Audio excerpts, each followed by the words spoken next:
현행범이 체포에 불응하며 폭력적인 행동을 보일 경우 경찰은 테이저건을 사용할 수 있습니다. 테이저건은 전기 충격기의 일종으로 총기 대신에 널리 쓰이는 무기입니다. 그런데 한 용의자가 경찰 진압 과정에서 이 테이저건을 맞고 얼마 뒤에 사망하는 사건이 발생해 과잉 대응 논란이 도마 위에 올랐습니다.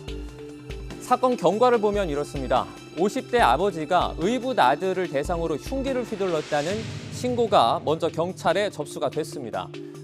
출동한 경찰이 흉기를 든 아버지를 향해 이 테이저건을 발사해서 검거를 했는데 경찰서로 압송이 된 아버지는 잠시 뒤에 호흡곤란을 호소해 병원으로 옮겨졌지만 끝내 숨졌습니다. 테이저건을 맞고 나서 1시간 반가량 지난 뒤였습니다. 이 경찰의 물리력 행사 기준을 보면 검거 대상이 5단계 가운데 4단계인 폭력적인 공격을 보일 경우에 이 테이저건을 사용할 수 있습니다. 구체적으로 폭력적 공격 이상인 대상자 또는 현행범인 경우 등에 테이저건 사용이 적절하다는 지침이 마련돼 있습니다. 이 기준을 고려할 때 전문가는 이번 사건에 대응이 적절했다고 말합니다. 지금 숨진 이 남성이 피를 흘리고 있는 아들의 목을 조르고 위에서 흉기를 들고 있는 상황이라는 얘기죠. 그래서 어떻게 보면은 충분히 이 테이저건을 사용을 할 수 있는 그런 상황이라고 저는 보고요. 그래서 테이저건을 사용을 하지 않았더라면 더 큰 피해가 발생할 수 있는 그런 상황이 될 수도 있었다라고 합니다.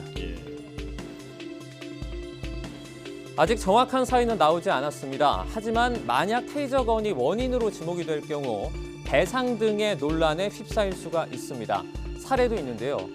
과거 2022년 경찰이 흉기 난동을 벌인 40대 정신질환 여성을 테이저건 등을 사용해서 제압했는데 5개월 뒤에 여성이 사망을 하자 법원은 과도한 물리력 행사를 이유로 3억 원을 배상하라고 판단하기도 했습니다. 물리적 대응의 적정한 수준을 놓고 경찰의 고민은 깊어질 수밖에 없습니다. 약하게 만약에 해서 어떤 피해가 발생하면은 경찰이 무능하다. 그리고 이제 이런 상황이 된다면 이게 과도하다 이렇게 얘기를 하고 있기 때문에 테이저건의 매뉴얼이 미흡하다는 전문가의 지적도 있습니다. 발사 관련 매뉴얼은 있지만 명중 뒤에 매뉴얼이 없어서 이렇게 갑작스럽게 대처하기가 어렵다는 겁니다. 그러니까 교육 훈련에 있어서도 실제 사용 후의 조치 사항에 대해서는 전 경찰관에서 교육을 하지 않고 있는 상황이고, 그러니까 테이저를 쏘는 훈련까지는 하고 있지만 실제 맞고 난 다음에 어떤 조치를 취해야 되는지에 대해서는 아무런 가이드라인이 없다. 전문가들은 테이저건 논란을 줄이기 위해서는 더 꼼꼼한 매뉴얼을 마련해서 숙지하고 이행해야 한다고 조언합니다. 동시에 테이저건 사용에 익숙해지기 위해서 이 훈련 횟수도 늘려야 한다고 지적하고 있습니다. 그럼에도 긴박하게 돌아가는 현장에서 이 테이저건을 쓰기가 쉽지 않아 일선 경찰들의 부담이 큰 것이 현실입니다.